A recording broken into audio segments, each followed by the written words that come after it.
세 번째, 파리도 복종하는 권능을 보자. 파리도 복종한다는 말이 뭐예요? 파리같이 아주 이렇게 미물이지만 그 파리들도 하나님의 명령에 따라서 일사불란하게 움직이는 존재라는 거예요. 왜일까요? 하나님이 파리도 창조하셨으니까. 그걸 우리가 잊으면 안 돼요. 하나님께서 오늘 본문에 파리떼를 보내겠다 그랬잖아요. 왜 파리떼를 보낼까? 하나님이 파리를 통제할 수 있는 분이라는 걸 보여주시려고 하는 거고, 또 하나는 파리와 관련된 애굽 사람들이 숭배하는 신이 있어요. 그 신 이름이 케프리라는 신인데 일명 소똥구리 신입니다. 여러분 주보에 제가 그림 하나 놔뒀죠? 거기 밑에 보면 소똥구리 나오죠? 소똥구리가 뭐예요? 소똥을 분해해 가지고 그걸 동그랗게 공을 만들어서 굴려가는 거. 저는 직접 본 적이 있거든요. 영상에서도 봤지만 제 직접도 봤어요. 제 어릴 적에. 희한해요. 자기 몸보다도 엄청 크고 무거운 그 소똥을 그것도 뒷발로 이렇게 굴리면서 가요. 참 희한한 게 이 소똥구리를 그 사람들은 신이라고 믿고 있어요. 얼마나 웃겨요. 뭐 개구리도 신이라고 하니까. 이 케플이라고 하는 신을 우상을 섬기게 되었는데 왜 케프리를 믿느냐? 이 동그란 소똥 뭉덩이, 이 뭉덩이를 굴려가는 모습을 보면서 이 케프리 소똥구리가 태양을 굴리는 존재라고 생각을 하는 거예요. 어떻게 그렇게 생각하는지 모르겠는데. 그래서 여러분 이집트의 신화 중에서 가장 중요한 신이 태양신입니다. 그 다음에 나일강 신이거든요. 태양신이 우리가 아는 라라고 하는 태양신이 있죠. 라. 근데 그 태양신이 정오의 태양이란 뜻이에요. 라. 그러면 아침에 떠오르는 태양이 뭐예요? 그게 케플이에요. 그리고 해가 질 때 지는 해가 있잖아요. 그걸 아툼이라고 합니다. 그러니까 태양신의 이름이 케플이, 라, 아툼 이렇게 이름이 다르게 불리는 건데 똑같이 다 태양신이에요. 그러니까 아침에 떠오르게 하는 신이 케프리예요. 케프리가 은혜를 안 베풀어주면 해가 안 뜨는 거야. 이렇게 생각한 거예요. 근데 그 해가 떠오르는 거를 어떻게 생각했느냐? 새똥구리가 똥을 굴려가는 모습을 보고 그렇게 믿게 됐다는 거예요. 그러니까 우상에게 귀신에게 씌우면 헷가다 하는 건 이런 걸 보고 그렇게 믿는다는 게 참 어처구니가 없지만 실제로 그렇게 믿고 있고 이 케프리라고 하는 신은 바로 만물의 생성, 재생, 부활 이런 걸 관장한다고 믿고 있어요. 그래서 이 신을 숭배하면서 신성시하면서 이 사람들은 살고 있는 거죠. 하나님이 이 소똥구리 신을 혼내주시는 거예요. 이게 엉터리다, 말도 안 되는 헛된 것이다라고 하는 걸 보여주기 위해서 이렇게 파리를 보내시게 됐는데 우선 여러분 태양이 떠오르는 진실은 뭐예요? 소똥구리가 굴려서 떠오르는 거가 아니죠. 하나님께서 태양을 만드시고 또 달을 만드시고 별을 만드셔서 그걸 친히 운행하시는 거잖아요. 근데 애굽 사람들은 그렇게 생각 안 하잖아요. 이스라엘 백성들은 어떻게 생각해야 해요? 하나님께서 해와 달과 별을 주관하신다 이렇게 믿어야 되잖아요. 근데 이스라엘 백성들도 애굽에 살다 보니까 소똥구리라고 믿고 사는 거야. 그래서 이번 기회에 제대로 가르쳐 주겠다. 그러면 먼저 소똥구리가 별것도 아닌 쓰잘데기 없는 거라는 걸 확실하게 보여줘야 되니까 이렇게 혼내주는 거죠. 창세기 1장 16절에 하나님이 두 큰 광명체를 만드사 큰 광명체로 낮을 주관하게 하시고 작은 광명체로 밤을 주관하게 하시며 또 별들을 만드시고 이 말씀 믿습니다. 아멘이에요. 이 창세기 말씀에 따라 우리는 사는 거죠. 소똥구리 신하고는 아무 관계 없어요. 그런데 왜 그럼 소똥구리는 소똥을 동그랗게 만들어서 굴려가는 걸까요? 제가 공부를 좀 해봤어요. 이 소똥구리가 거의 다 사라지고 없답니다. 왜냐하면 소를 방목하지 않고 사육을 하기 때문에 진짜로 소똥구리는 소똥을 먹이로 삼아 먹어요. 근데 소똥구리만 소똥을 먹는 게 아니고 여러 곤충들이 소똥을 먹고 살아요. 왜냐하면 완전히 소화되지 않은 소똥에 영양분들이 있답니다. 그걸 먹고 그러는 과정에 소똥이 분해가 되면 이게 아주 좋은 퇴비가 된답니다. 분해된 소똥이. 그러면 소똥도 해결되면서 소똥이 남아있음으로 일어나는 해충들이나 병균들이 사라지게 되고 소똥구리가 열심히 일을 하면 그만큼 땅이 비옥해지는 거거든요. 그런데 이 소똥을 왜 그러면 동그랗게 굴려서 가져가느냐.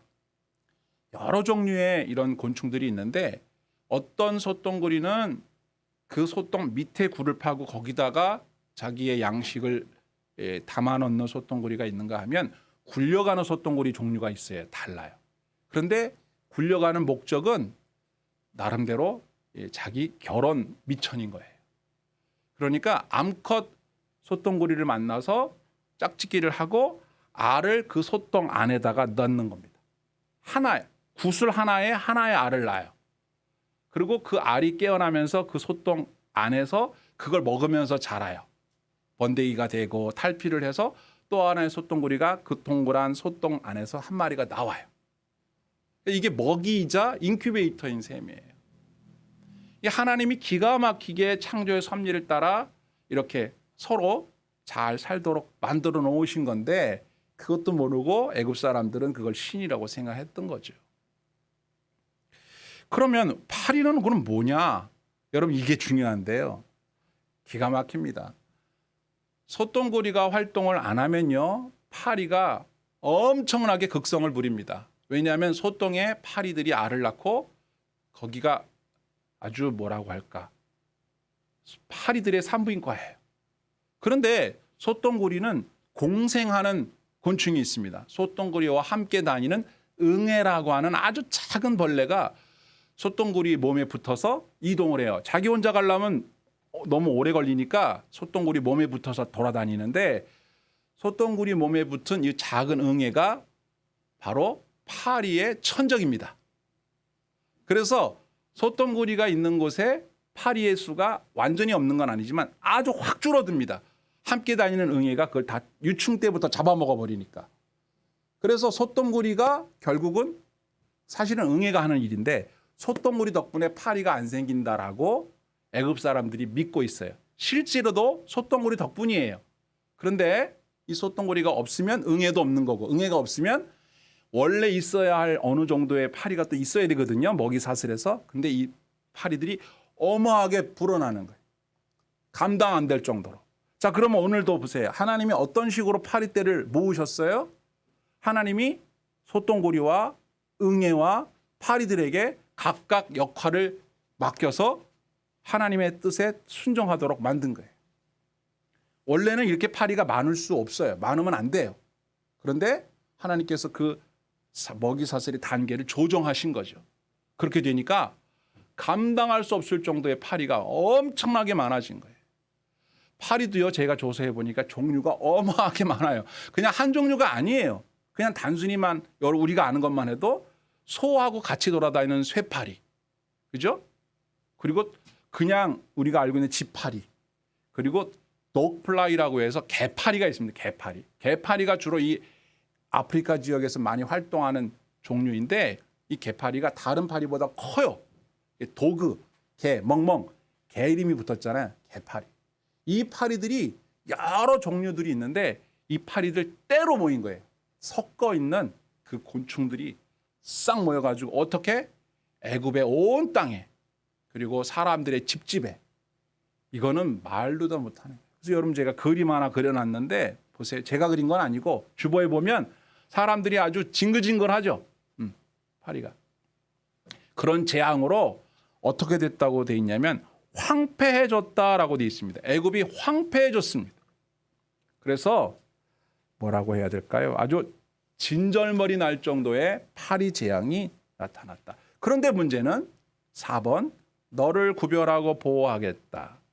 22절에 24절까지 보면 하나님께서 이제까지는 그렇게 안 하셨지만 이제부터는 구별하여 보호해 주시면서 재앙을 내리셔요. 이 엄청나게 많은 들끓는 파리들이 어디에는 없다? 고센 땅, 이스라엘 백성들이 사는 땅에는 없어요. 여러분 이 많은 파리가 없기가 쉽지 않죠. 애굽 전역에 다 있는 거는 그럴 수 있잖아요. 무슨 문제가 생겼나 보다. 자연스럽게 우연하게 일어날 수도 있었겠다 이렇게 생각할 수 있잖아요. 그런데 이게 우연한 게 아닌 것은 고센 땅에는 없어. 그런데 다른 데는 엄청나게 막 바글바글해. 이걸 보고 이스라엘 백성들도 생각하기를 하나님이 우리를 따로 구별하여 보호하시는구나. 애굽 사람들이 볼 때는 왜 저기는 멀쩡해? 이게 뭐지? 히브리 사람들의 신이 우리를 벌하는구나 라고 하는 것을 분명하게 보여주는 사건이 된 거예요. 여러분, 하나님은 우리를 구별하십니다.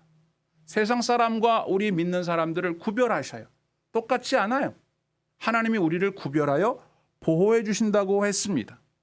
여기 보시면 23절에 내가 내 백성과 내 백성 사이를 구별하리니 내일 이 표징이 있으리라 하셨다 하라 하시고 24절에 뭐라고 돼 있냐?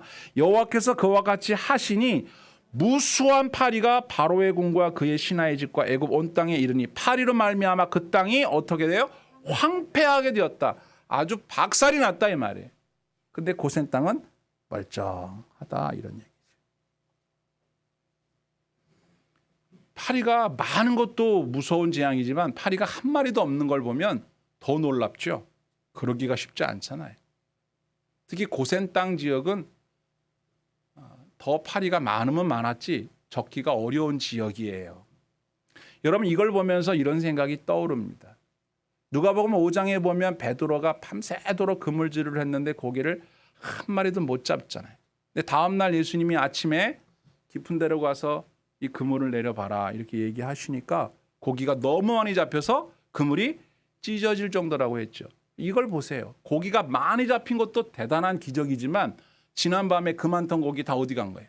한 마리도 못 잡았다. 못 잡는 것도 기적이에요. 많이 잡히는 것도 기적이에요. 이걸 통해서 하나님이 물고기를 통제하신다는 것을 우리는 분명히 알 수가 있죠. 사람만 그런 게 아니라 물고기들도 하나님 말씀에 복종하세요. 또 새들도 통제하세요. 우리가 잘 아는 대로 들에 핀 백합화, 공중 나는 새 하나님이 먹인다 그러잖아요. 마태복음 10장 29절에는 참새 2마리가 하나 아사르네에 팔리는 것이 하나님의 허락이 필요하다고 했고요. 하나님 우리의 머리칼도 세신다고 했고요.